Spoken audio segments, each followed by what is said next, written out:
The following program is a real estate and mortgage show and does not necessarily reflect the views and opinions of Reality Radio 101, its advertisers and sponsors, or its listening audience.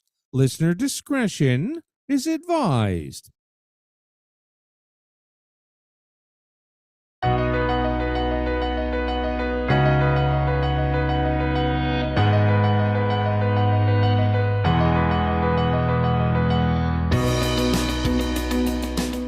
Good morning and welcome to Your Home, Your Money with your hosts Randy, Jackie, and Anthony right here on Reality Radio 101. To get on board right now, send us an email. Our email address is onair@yourteam.pro.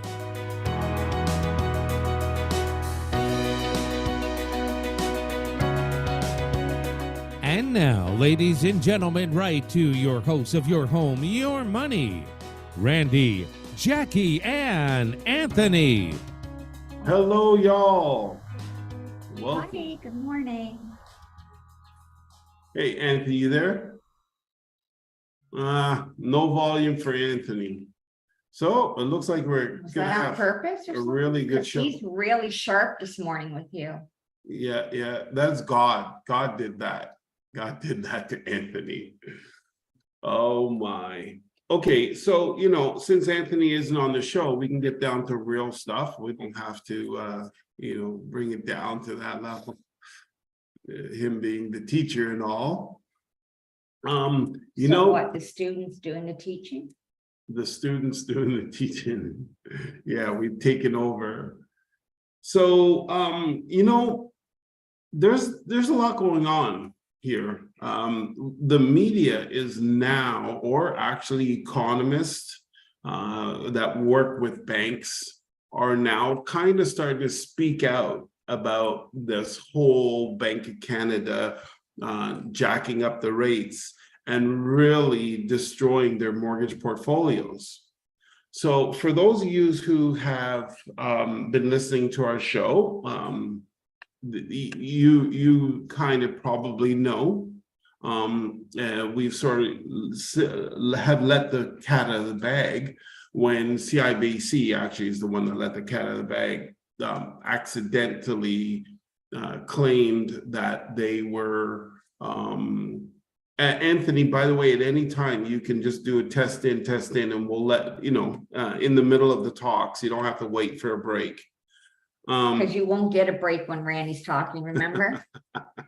When he's trying to breathe between sentences, he's like, okay, all right, I'll take that. That's fine. So that is funny though, because you'd be standing there like this. Yeah, okay. Can't get in. Like, when can I get in? Like a traffic jam. All right, I'll take it. So CIBC let the cat out of the bag when they announced that 20% of their mortgages have negative amortizations, which means that though 20% of their mortgage portfolio, which is $53 billion worth of business, the people are not even paying their full interest on their mortgages. Now, this is bad news for banks.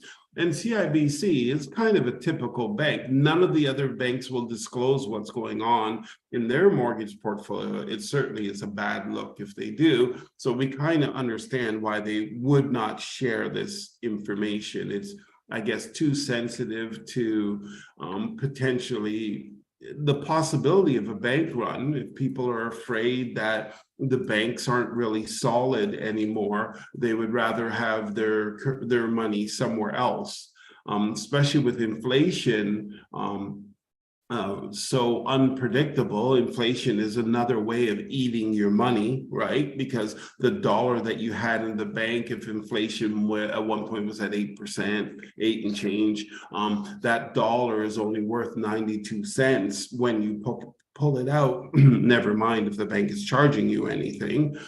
So you've already sort of been being hit that way. And so now, so people would a lot of people would start thinking about alternatives to the banks, and then you have this whole new alternative of currency, and people are bidding on it. Some people are just in love with it. Some people are very afraid of it. But there's stable coins as well that they can use, which those coins are set to the dollar, so they don't fluctuate up and down. You won't become a millionaire overnight, but you also won't lose your shirt overnight. So what would be the purpose of that one? Like, you're really stable making nothing, coin. Stable coin is to be able to have your like your a GIC credit, where you your- never make anything. Yeah, but the thing is that you're able to move money quickly and cheaply. So Move it to wherever, places to that use it. places that use it. Yeah, you can buy goods with it. You remember one of our friends, their son bought a car, and it was half cryptocurrency and half money. And so that person was a collector of cryptocurrency. If you're a collector of cryptocurrency, then you don't mind taking that money through crypto. Because you deal with it. So the banks were concerned about these a number of things, so they won't disclose really what's going on inside those portfolios. But CIBC did accidentally do that, and when they did, they gave us great insight to what's actually happening with their mortgage portfolios. Why is that important? Because if the bank's mortgage portfolios are not very strong, so 20, you're there, Anthony. Is he though? You can hear me? Hello, hello? Yeah. Yes. Yeah, Oh. we can hear you. So I fixed it. However you sabotaged me, I guess I fixed it. Well, we're just here enjoying company with 7,000 and change other people. I know. I'm pretty sure you see the numbers going up, and like it's pretty much me, and you got kind of jealous. So you try to. Yeah. I think Gary's seeing the IP addresses and all the jails raising. Correct. We're on So- YouTube anyways, guys, at Your Team Pros. Yeah, If you want to check if you out want to see what's going what on. we look like. So what's happening is that if the bank's mortgage portfolio is that weak, where 20% of them are not even paying their interest, that means that the bank is actually losing money on each one of those mortgages, because they're not collecting the interest portion. They're not, at worst, they're certainly not making any money on it. Their profits are, or very little, their profits are not being paid, because the interest is not being paid fully, never mind the principal. Principal is not even being touched. As a matter of fact, the mortgage amount for those carriers are actually going up every single month.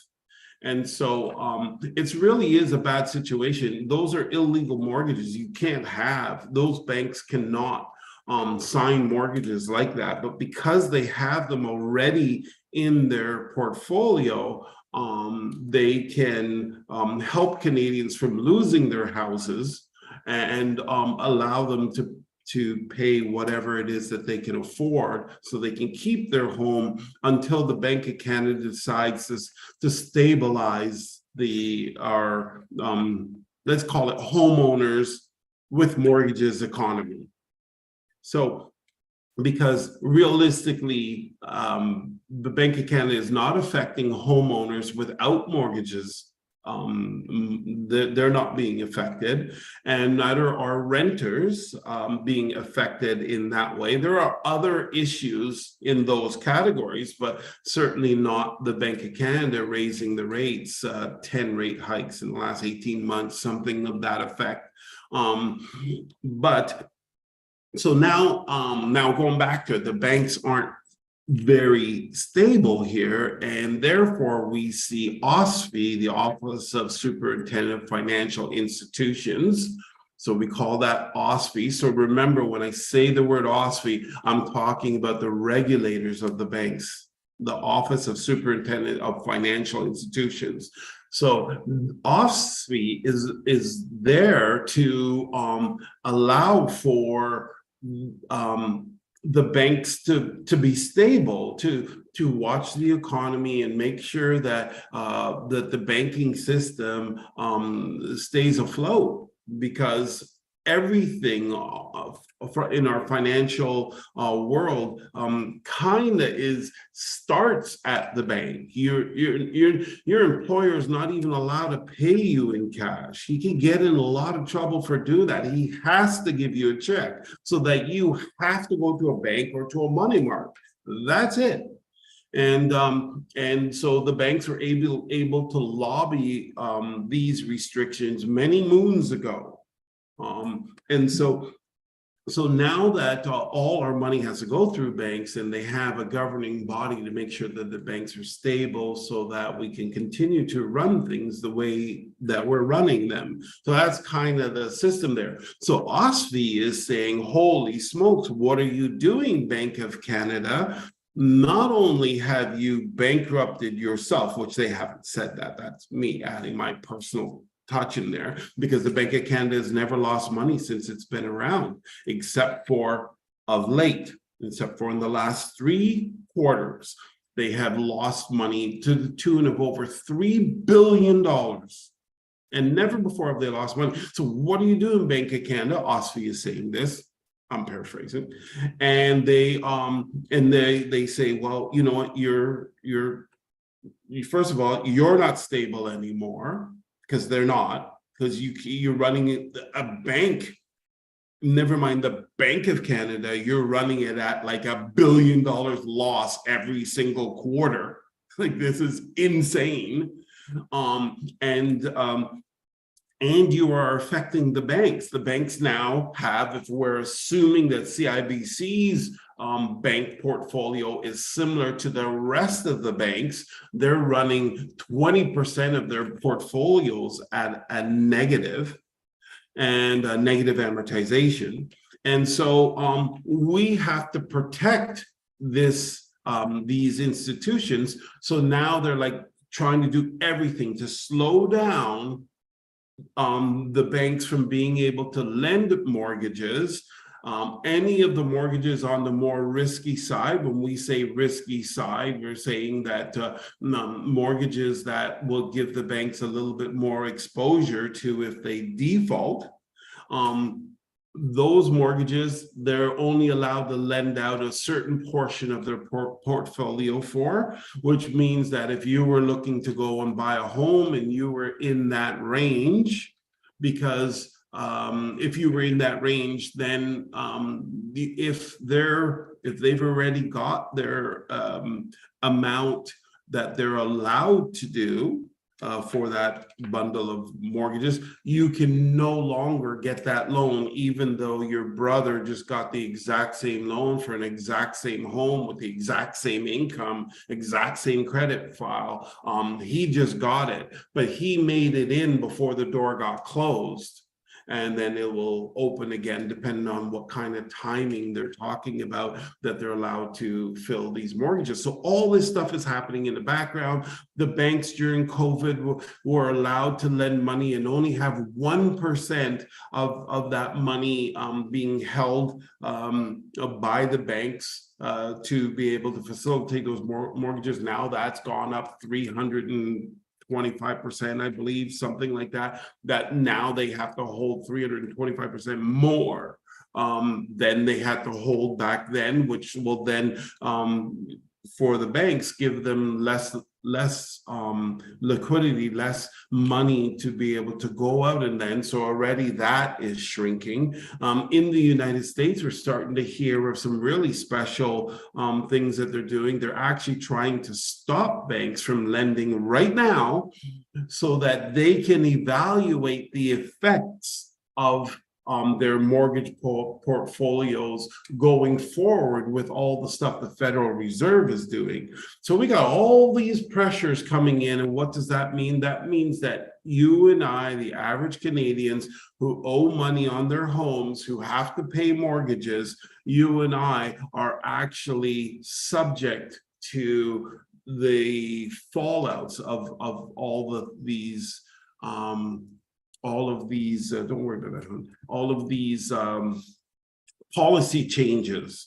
It's going to be harder to get mortgages. Mortgages are more expensive, and this is what's happening. So what we finally are seeing, because there has been a little bit of a no talk zone here, and they still not one person. I know we have over 7,000 people. If any one of you have heard anything about the Bank of Canada losing $3 billion in the last 3 quarters, please let us know. But nowhere out there are we hearing it. So obviously that is not allowed to be spoken, because how can any of the major channels not talk about this, since it's never happened before in history? This is pretty serious. But they do not want people to not be confident about the Bank of Canada. That's supposed to be, a pillar icon of our financial system. So everybody needs to be confident about that. Therefore, let's not speak about how incompetently they are governing themselves. Because if they're governing themselves in an incompetent manner because they're looking at certain rules out there, whatever, that means they could be governing Canada at an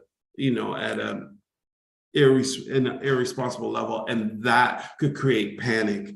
And so now what we're seeing is that we're seeing different banks and economists come out and say that what they're doing is kind of wrong, because the premise, like if I'm breaking this down to layman's talk, how I understand it anyways, is that the Bank of Canada is raising the interest rates so that everybody who has to borrow money, or any industry that is reliant on loans or money being borrowed in any way, doesn't have as much money. They suck that money out by raising the rates and make it harder for those purchases to take place and all that stuff. So all those industries are hurt, and all those individuals are hurt, some less than others. But nonetheless, some go bankrupt. Some companies will have to turn over and they won't be able to function anymore. But the same thing with mortgage holders. Some of them will too. But you cause this pain, and this portion of the of Canada, Canada's economy, this portion of Canada's economy suffers. These people suffer, and the rest of them, these people suffer, and they're the ones that will either go bankrupt or whatever, and have less money, so that there's less money to be spent out there, so that hopefully there's less competition, and therefore they are bringing down inflation. And that's the whole group. The whole thing is that you punish a certain sector to remove the money from our economy. And how fair is that? Like, how do you decide who you're going to work on bankrupting a certain portion of that in order to attain another goal? So this is what's happening out there. And now the banks and their economists are starting to come out and talk against this and say that, how fair is it for you to just pick this industry and choke it to death, hoping that it alleviates for everybody the inflation. But there's also one more thing, but maybe I'll say it after, because Anthony has something to say. But if you can remind me, Anthony, in case I forget, this other thing is that what they're saying is that when I'll let you speak. It's about mortgages. It's okay. About mortgages. Are you letting him speak? And I just want him to remind me, and the Bank of Canada interest rate. Before I get to my point, like, do you breathe? It's just a stream. I got 20 minutes. I really appreciate you and your concern for me, but yeah, it's circular breathing. So similar things that singers do. From this side, it doesn't seem like you're breathing. From the singers do this, eh? That's how they that's it. maybe it's a skill. I'll talk later about learning that. But I just want to jump in a little bit. I was just doing a bit of research while you were talking about about the Bank of Canada and how they've never lost money up until a few years ago. So I know we have a lot of listeners in the U.S. So I said, like, so for the U.S., the equivalent, I believe, of the Bank of Canada is the Federal Reserve, and it's kind of it's looking like it's the same thing over there. Where so just a quick Google search. The Fed, so basically the Federal Reserve basically usually generates profits, and they have for every year from 1916 on until last fall. And since then, they've lost around $42 billion since September of 2022. So again, we've lost again, the US is 10 times bigger than us, and looks like they've lost just over 10 times what we've lost. So again, I don't know how much you know about, I guess, on a world scale. Like, is this a North American thing, or is this like an everywhere thing? And if it's everywhere, if everyone's losing money, where is that? Like, it's kind of, yeah. That's, that is so fair, and I think it was worth interrupting my rant to ask that question, because this is a great argument that people pose as well. Other people are doing it, but the reason why is the central bankers got together and they decided to pull this maneuver. So this maneuver is called quantitative easing, where what they do is they take all the debt from their federal government to allow them to spend their money like water, and they tell the banks, if you buy this stuff, we will buy it back from you, because they're not allowed to buy it directly from the federal bank, from the government, the federal governments. They're not allowed to buy it from them, because they're the ones that package it and create it. How can you package it, create it, and then buy it? It's just like, so then what their workaround is that they are in essence just buying it, but they put out a bulletin saying, hey, we will buy if you buy this, we'll buy it from you all, and we'll just buy it for the people who are selling it to us at the best price. So they all get to buy it and put it out there to them. Hey, we bought it for $1, we'll sell it to you for $1.01. Give us our millions in profit. And so that's how they were able to do this. This is called quantitative easing. So, but the problem is that they promise to buy it from the banks, and how they buy it is through settlement balance. So the problem is that now that they're raising the rates, they have to pay more interest on those loans, and that's where their losses are coming from, right? Because they created them at 1/4 of a point, but now they have to manage them at 0.75%. So this is where that loss is coming from. So it does not in any way impress me that that the United States is losing even more money. I really don't care how much the United States is losing, and I'll tell you one big reason. One big reason is the Federal Reserve, and this is a difference between the two. The Federal Reserve is actually a private corporation. Even though they're running in government circles, they're a private corporation. Whereas the Canadian Reserve, if you want to call it, or the Bank of Canada, it is a special crown corporation, which means it's a quasi private and government corporation. So we are on the hook for everything in Canada, whereas in the United States, they can pull some of their hocus pocus magic. But I mean, if I was basically, it'll never happen, but if I was to become president of the United States, I would just say, okay, Federal Reserve, you did a bad job. That's your loss. Get lost. We're going to do another reserve, but this one we're going to hold within the banking, the government, rather than make it private. And then you get rid of all that debt, and then we start again. But in Canada, you can't do that. And they probably won't do that anyways. They got a lot of pull. But the point being is that the reason why they're losing the money is because of the game that they played. And this game that they played, what happened is that it benefited two people. It benefited the government at the time because it gave them pretty much unlimited spending. and it benefited the banks. Because the banks then could produce this maneuver and get interest on something that they were basically flipping over to the Bank of Canada. So the banks are what's getting this money. That's what is going on here. It's really kind of twisted, really. And I honestly believe it should be illegal, to be honest with you. If you know, just one thing, there's one thing to think about there, is that if you let's make up a make-believe story. Let's pretend that you were not allowed out of your house, and let's pretend a whole bunch of businesses weren't allowed to work.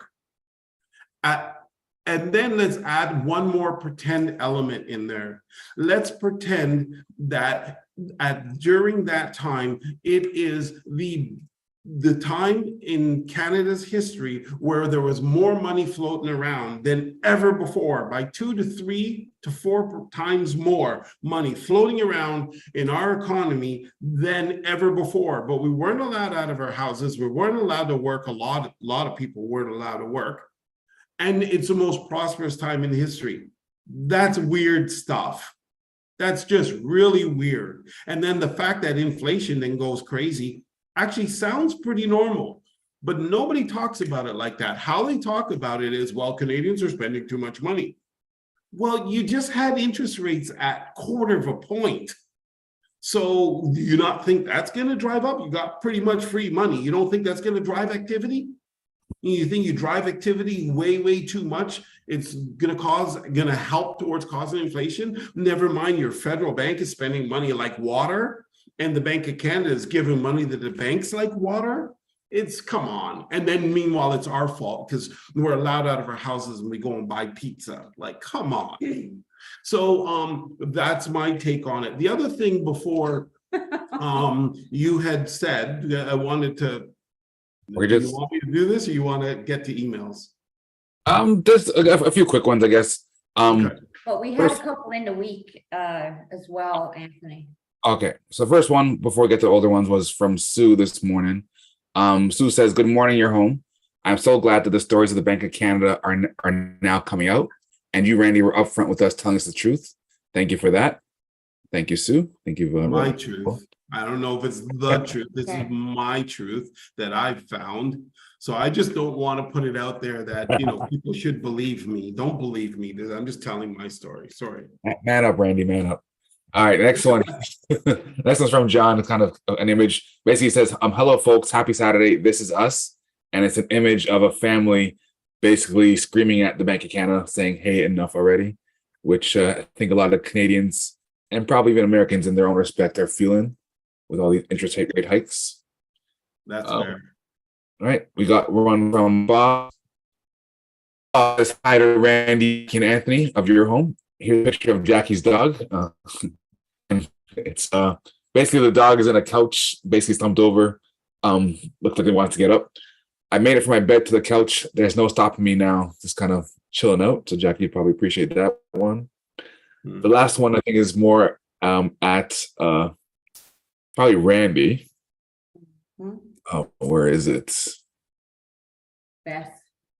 Huh? Was it Beth? Yeah. Oh yeah. So So old one. no, One. not that one. I'll come back to 5 days ago. 5 days ago. That's old.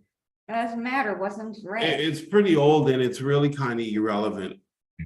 Okay, so we'll make I'm just teasing. I'm looking at Jackie's.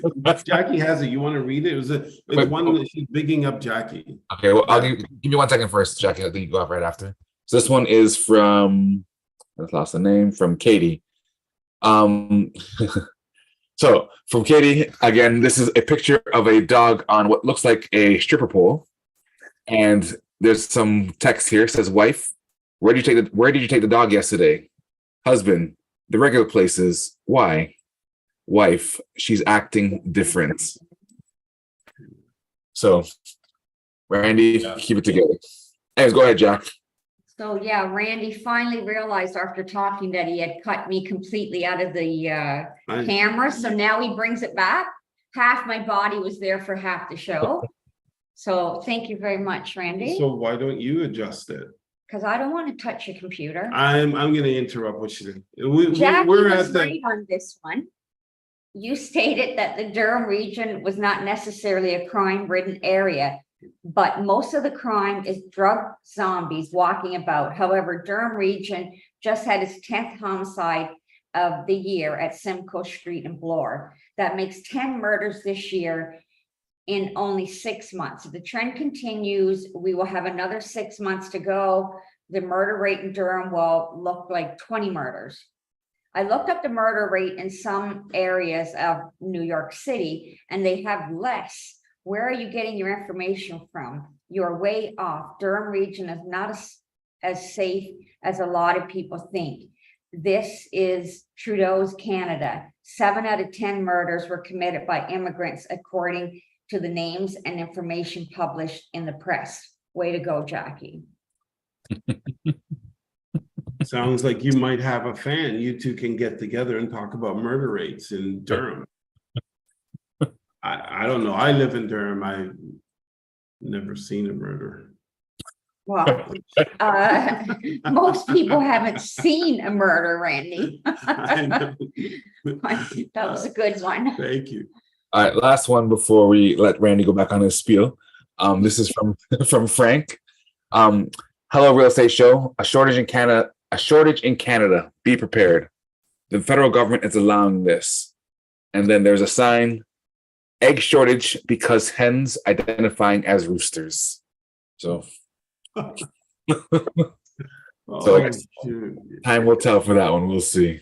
I don't know who I was listening to the other day, and I don't know, it's one of those 1 minute things, and the guy says something about, if a girl hits you, would you hit her back? And he goes, well, not right away. First, I'd identify as a woman, and then I would knock her out.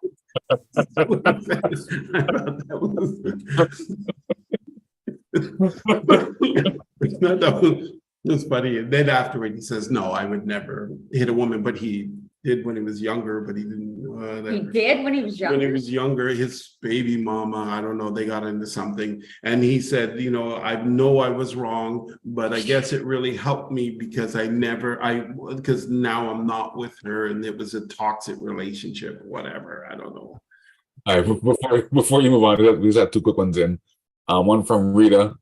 Hello, Real Estate Show. How much coke did Randy do last night? Thank you. So I'm not sure why she thinks that. But. Because he keeps going and going. Maybe because you don't stop here. That's a good point. Coke keeps you hyped, I guess. Well, here's the thing. I don't drink Coke. I don't drink Pepsi. I drink club soda. Are you sure it was that Coke she was referring to? Huh? You sure it was that Coke she was referring to? It's the only one you could refer to. What else could there be? Oh, there's another one. But can you imagine a person like me trying something like that? It would be the end of everything, because it would be the end of everything. It would be the end of you. Can you imagine? Okay, first of all, if you have a bad trip, well, that's horrible time and that's not good. But if you have a good trip, now you're addicted to it and you're on it all the time. And can you imagine a person like me on it? Oh, that would just be horrible. So either way, you lose. That's why I would never try it, especially with my personality, pretty addictive personality. Okay. So I like that too. Last one, the rant. This is from Karen. Hello, I'm liking Randy's rant today. What happened to Randy's other show? Wasn't that a Randy's rant show as well?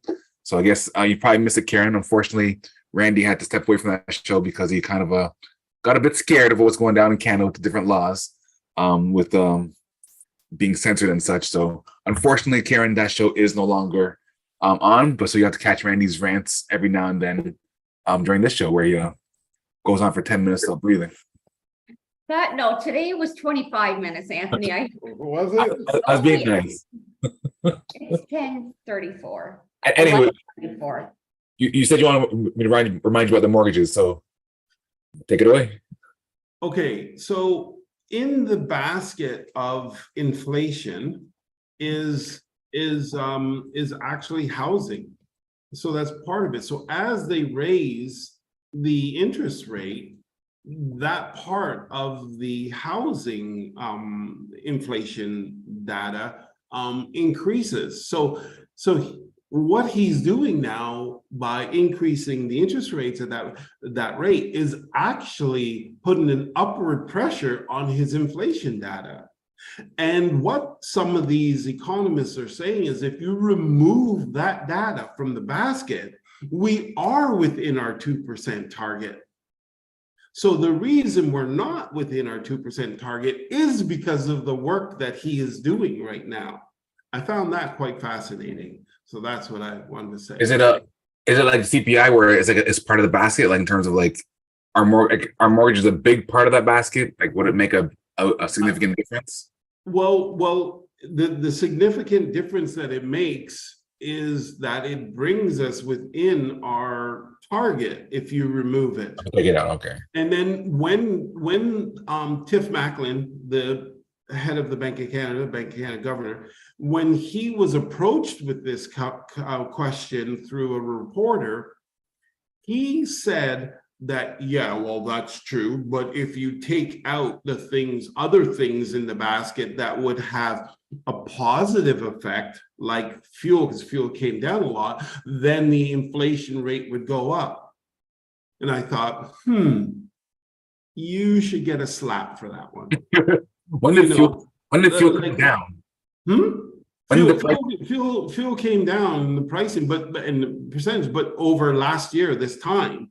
But the point being is that he says, well, if you take something that affects it negatively or positively out there, it's going to affect the net go. But he's missing the question. The question isn't about that. We all know is if you take something out that's negative, then it's going to have an effect out. If you take something out that's positive out of the basket, it's going to have an effect on the numbers, an adverse effect. We know that, but that's not what the reporter was saying. What the reporter was saying is that you're causing the big problem. So what are you going to do about you?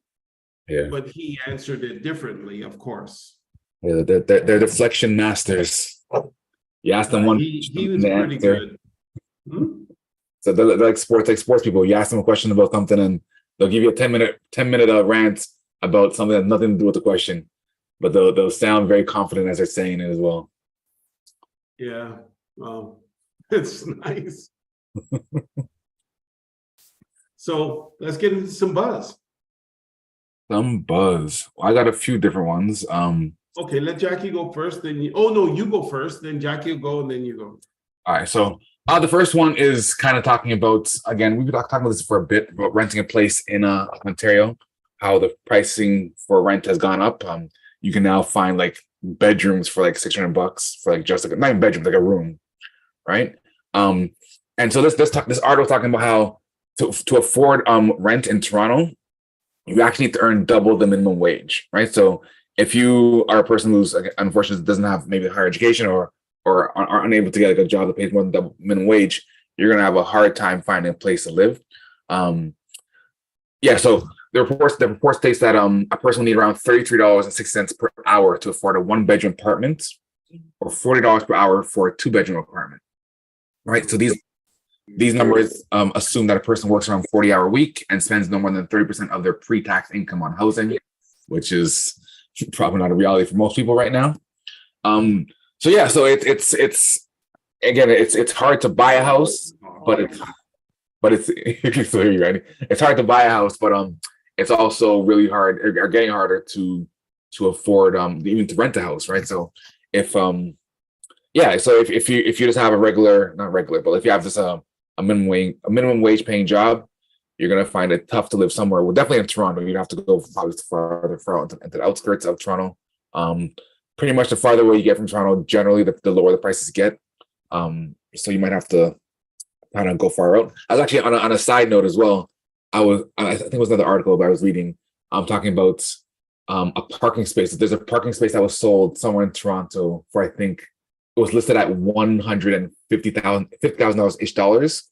So basically the article was talking about how this parking space costs more than, there's some houses you can find in Ontario. You have to go far out to find a house for $150. But again, you can either have a parking space in Toronto or you can have a house farther on the outskirts if you're willing to make the trek farther onto in Ontario. Wow, crazy. It is. It is. You know, the side effects of what's happening with the whole rental thing, that is direct relationship to two issues. One, Kathleen Wynn's very, very pro tenant laws. And so what happened there is that and this is really important for all of you tenants out there that want stronger legislations. This is the result of not giving homeowners, investors, an ability to be equal. So what happens is that you have less and less people that want to enter into the arena, and therefore you have less and less properties available for rent, and therefore you have the renters fighting over getting places. And then it's survival of the fittest, and that's where you're seeing your prices go up like crazy. So that's one part of it. The second part of it, for all you lovers of the current Liberal Party, they have spent so much money through COVID because the Bank of Canada governor allowed them to, that they have to bring in 1 million people a year, or they say 500,000, but they're not counting the other 500,000. They don't make it into their survey because maybe they go home for a visit in the summer and stuff like that, but they're here going to school, and so they're taking up housing. The thing is, the government is bringing in more and more people, causing more and more competition on the few homes that are out there. And remember, there's less and less rental properties because of the strict legislation, and people just don't want to build them, don't want to buy them, don't want to deal with them because of these policies that really hurt them. I'll give you an example of one. Is that the price of everything went up exponentially, sky high, but the landlords then weren't allowed to, let's say, increase the rent relative to their costs. So now they're actually losing money carrying those buildings. And that causes a problem, because the next person says, I'm not building one of those buildings, because I just built it, now we can we can charge what we need to charge in order to become profitable, but legislation would restrict us from being able to in the future, when our government goes on another spending tangent and everything needs to go up again, that I won't be able to keep up. So people are very cautious, because when they build these buildings, it's many, many years before they start to see a real profit. Hey, just I jump in here. I know you're correct with, like, you can't, there's a certain amount you can raise the rent by each year, which is set by the I'm not sure who sets it, but it's set each year, right? But I do know you can also exceed that under some circumstances, correct? Like, if, for example, if your heating costs triple, I think you can apply to have your rent go up by more than the set amount. So I'm not sure. Is this, again, I've never had to go through that process, but do you know offhand if that's a hard process to actually get it more, and like, will it match, I guess, what you're actually increasing, or is it just like a little bit? Yeah, that's a good question. It's not my area of expertise, so I would hate to mislead people with an answer there, but I do have a friend who owns buildings and that. And yes, there are several ways, like if you do capital expenditures and that, you can have the rents raised. But typically speaking, it's, it costs you $100,000 to do it, and you get, $50 more per unit, and therefore, over the next 10 years, you can recoup that money. So it's really important to understand that it's not like a dollar for dollar. They spend 100,000, they can bring in $100,000 in rent. Yeah, It's for not sure. like that. And that wouldn't be fair on the tenants either. If it were like that, I do agree. I'm not saying for it to be like that.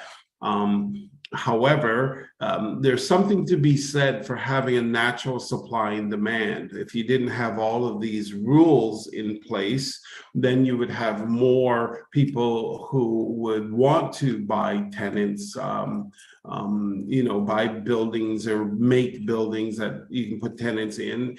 Because if they got really silly with their rents, nobody would rent from them. There would be lots of places to rent, and therefore their rents would come down. So there's something to be said for not allowing things to naturally occur, as opposed to forcing government policies to create this new environment. And as you see now, they created this great new environment, Kathleen did, for tenants, but look at the result of it. The result of it is there's not enough places for them, and therefore the prices are just stupid. Yeah. Well, sorry, Jackie. I know you might have a buzz, but just to kind of add on to that, the asking price for Canadian rental unit hit a record high back in June. So this is, it's basically an overall in Canada, to rent a place, the average is $2,040. They don't really specify what type of unit this is, but overall rents rose 1.4% from May. The fastest month-over-month increase for units listed this year. Yeah, so in terms of where the highest, Vancouver led the way as Canada's pricey city, followed by Burnaby, BC, and then Toronto. Right, and generally overall, rents have increased by around 20% over the past 2 years, right? So it's and I'm pretty sure most of us haven't seen our income go up by 20%. If we got 2%, we're probably lucky. So everybody's seeing their income go down. Yeah. Well, not everybody. I mean, entrepreneurs and salespeople and people whose income is subject to economic conditions in some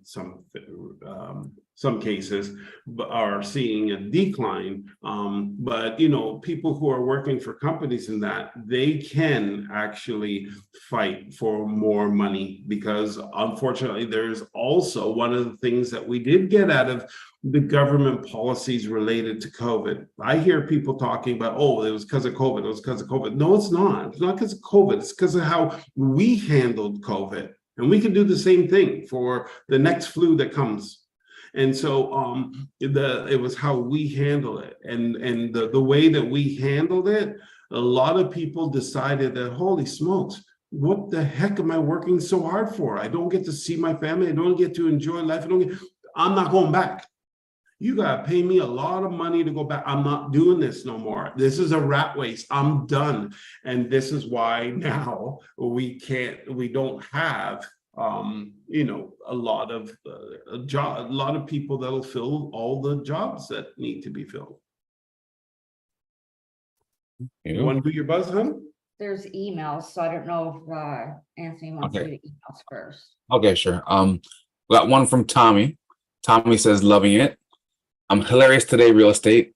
Loving it. We love Jackie. I think we may start a Jackie fan club. There you go, Jackie. Got some people on your. I haven't even spoke today, but thanks. Yeah, that would be a good thing, because if we could get 1 or 2 people in the fan club, it'd really make Jackie feel great. So if you can start that up, Tom, we know we got at least one. And so there's 7,000 listeners out there. There should be at least a second. So Tom, listen to what my husband's saying. I'm not vain like him. What he's trying to say is the 7,000 plus people come to see and listen to him. I don't care if anybody really comes on to listen to me. Well, I just want to say I really do care about you guys very much. I'm not as insensitive as my wife. And I didn't mean that came up the wrong way. That's why you got. I'm just That's why you don't got any realizing now. fans, son. I'm still really tired from jet lag and not sleeping. And sorry, I got that totally I'm wrong. just teasing you. What I mean is I'm not here to try to get fans. It's too late, Jackie. You I'm said here to tell the facts. And it's working. you said what you said, Jackie. It's too late now. All right, we got one Oh, go ahead. from Dave. Dave says Randy is 100% right about Macklem.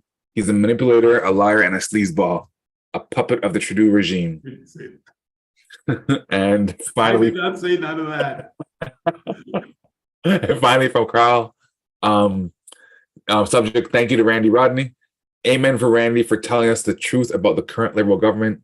It is about time that we heard the truth. Thanks, Randy. So it looks like Randy might be getting a fan club too. I think that's my truth. I think it's important to separate it. I'm not an economist. I'm just a realtor. You're just a guy with a guy with a microphone. So I'm looking at things to try to understand what's going on. And you find what you find and you interpret it your own way. So, that's the way I see it. Yeah. So Jack, you do your buzz? Well, my buzz, Anthony did half of it with the whole hourly wage and everything. But it was specifically what I was talking about was this family of 5 that had to leave their rental house because the landlord's family was moving into Canada, so they needed the house. I mean, they were paying $1,900 for a 3-bedroom home, nice 3-bedroom home.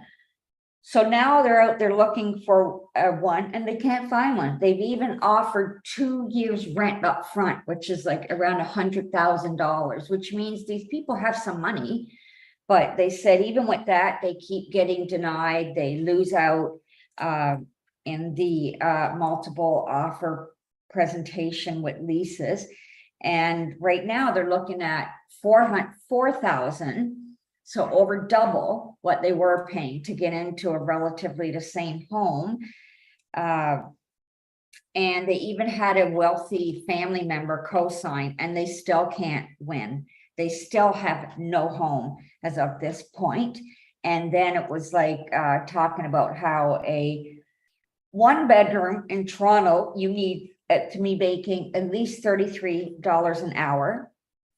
And minimum wage is only $15.50. And in a 2-bedroom, you need to be making $40 an hour each person. So this is talking about if there's 2 individuals. And that would be 30% of their combined income to pay rent, which is not bad because usually like for a mortgage or whatever, Not at bad. 32. If you're buying a house, yes, but not renting. Yeah, well, what are you going to do? And just to jump in on this, it seems a bit fishy. Like so you're saying they have $100,000, they're offering $100,000 up front to rent a place? Like if they have that kind of money, why don't they look to buy a place, even if it means, I guess, going a little bit outside of Toronto? Like that's obviously there's more behind the scenes than what's in the article, right? Yeah. Because if you got that kind of money, typically you can get a rental unit, but right now they're looking for like AAA tenants with absolutely excellent credit score. I mean, I know I've been helping people, trying to help people, a few people that, we know, try to rent a place, and it is not easy. It's really not easy. So the article did not speak about their credit profile, right? That's what I'm saying. So So there's more behind there this. could be the answer there to buying. And second of all, why the 100,000? I'll tell you why the $100,000 carrot is not an incentive to landlords that have if you have a professional representation, so you're doing it through the Toronto Real Estate Board, as a seller, this is what you're going to hear behind the scenes, right? But for those people, they should go to Kijiji because those people don't know all the rules and all the laws, and therefore they may be more enticed by an offer like that. And but so that would directly with the landlord. That's the point. And so I didn't say that. But if you're going through the Toronto Real Estate Board or the board to do it, the board member is going to be telling their client that it's interesting that they will pay that amount, but don't get swayed by that, because they'll pay that amount and they could legally go take them to the tribunal and get all the money back except for first and last. And still be living in And the place. and still be living in the place. So that carrot, because of this is where I'm saying you make all these rules and the tenants are happy. Yeah, we do need the rules to protect us against these people, but these same rules are what's coming back to haunt you, because now you've got these, and the landlord is hands are tied, so their rules are extremely strict now, and even $100,000 carrot won't even help. So just for our listeners, what basically what Randy's saying is, in Canada or in Ontario, anyways, you can't a landlord can't charge more than first and last for a rental unit. So if they were to security deposits, nothing. Yeah. So And so he did offer all of that, like 2,000 security deposit, everything. Yeah, but the problem with that is, okay, great, offer it, but it's actually illegal for the landlord to accept it. So, so that money can go back to the tenant in seconds, never mind all the rest of it. So, security deposit is probably one of the worst things that a landlord can accept. And this is it. If you have professional representation, we're there to protect the landlord. So we're going to tell the landlord, yeah, they're offering you that. It might sound exciting, but it's a really easy reversal with a punishment for doing it. Yep. That's basically it. Wait, 5 minutes left. You got a 5-minute rant, Randy? Oh, it depends. If Anthony's got something, then I have like a little article I can talk about this. For anybody's looking for a nice cottage experience, there's a private island that's for sale in Muskoka. So it only set you back $32.5 million. But on this island, yeah, only 30.5. It's a pocket change for some of us. I'm sure Randy has that line under his table right now. yeah. Yeah, in a mattress. But yeah, this I think for this money it includes 5 different cottages on it. So if you have 5 friends you want to share it with, you can divide that 32.5 by 5, and that's maybe around a 7 million-ish, 7 million. Have a nice a little private island you can take with you and your friends. So anyone who's interested, hit me up and I'll get you involved with that. He will get you out there, he'll get you on the boat and show it to you. And negotiate some of that money down, try to get it down to like $6.5 million each. There you go. Win-win. Yeah. Guys. No, go ahead. Just you're gonna have to have a boat to get you back and forth. So be prepared. And you better make sure about all the services as well, if you can get all the services out to that island. Water, sewage. It already has places on it, so I'm not sure if they're fully yeah. up and running, but it says the lodge, a newly constructed open concept cottage, is designed as a gathering place for everyone. 1-bedroom canoe house embodies the heritage of Muskoka with its original structure. Much Is there a helicopter pad so you can get it? Well, if I'm pretty sure if you can afford a place, you can probably put one in yourself, right? If you're allowed one, because I don't know if that would embody the heritage of Muskoka. That is a good point. Yeah, you got 2 minutes, Randy, if you want to. 2 minutes ain't gonna do much. I don't think he can do 2 minutes. So the cheapest place to own a house in Ontario is Orangeville. Orangeville has an average of 850-ish thousand, which I don't know how Still that's a the lot. cheapest. Wait. The cheapest place where? Orangeville Oh, but you said what was the headline? The cheapest place in Ontario? to own. Yeah, to own. I don't think that's right. Yeah, I know, it doesn't make sense. And the second is Oshawa at 854. I think this might be like the lowest. Yeah, I think you got to get your article straight out, Jackie. You're kind of. I took this right off the person. That's why I said Jackie, it Jackie, doesn't guys, sound right, definitely- but that's what they're saying. Step up your game, Jackie. I And think, they're also saying Brampton has the highest rent, which I gotta go and double check this if it's higher than downtown Toronto. I think they're probably doing a cutoff at a certain Yeah. population, right? Maybe, okay. You know what I mean? Because Orangeville is a very nice town. Yeah. I've been to it probably 20 times in my life, and it is nice. It's small, but it's nice, and they got some modern facilities there too. It's a Yeah. very beautiful place. And it says Georgina has the cheapest rent. But Georgina I is up can and see. coming. There's a lot of stuff happening. I Georgina, heard about doing a university near there. So it's got, it might buy now when it's cheap, and your property value may go up if these few plans that they have for the area will go through. Because they are talking about a university in and around there. I just looked it up and I found Thunder Bay is the number 1 cheapest. Number 2 is Rainy River. Number 3 is Deep River. Number 4 is Sudbury. Okay, so I Oh. think they did like a population. It could have been like Southern GTA. Ontario. Maybe that's what they were thinking about. Yeah, this is Or- GTA. Gordon, Yeah. a GTA, okay. So Orangeville, then that's what they've done, because there's no Yeah. way they're gonna go out to like Thunder Bay, like. Yeah. I wouldn't consider Thunder Bay a thriving community. But I will say, I really did love my time in Thunder Bay. I went there, that's where I bought that cowboy buckle, out there. I had a good time. Went to some That's where you clubs. bought that? Yeah. It's been in my garage. I ever since, hate that Because, buckle. because it's. What's the buckle called? Knocking boots, because it's got female cowboy boots facing up and male cowboy boots facing down with his jeans squashed at the bottom of it. Totally disgusting. Since I got married, I'm not even allowed to wear the damn thing. It's in my garage, but I love it so much. I think it's so cool. But yeah, we're out of time, Anthony, so you need to. We are. So thank you, ladies and gents, for joining us again. I hope to see you again next week. Any emails during the week, send on air at yourteam.pro. Check us out on YouTube at Your Team Pros. And as always, it's been your home, your money, and our lives on realityradio101.com. Have a great weekend. Bye for now.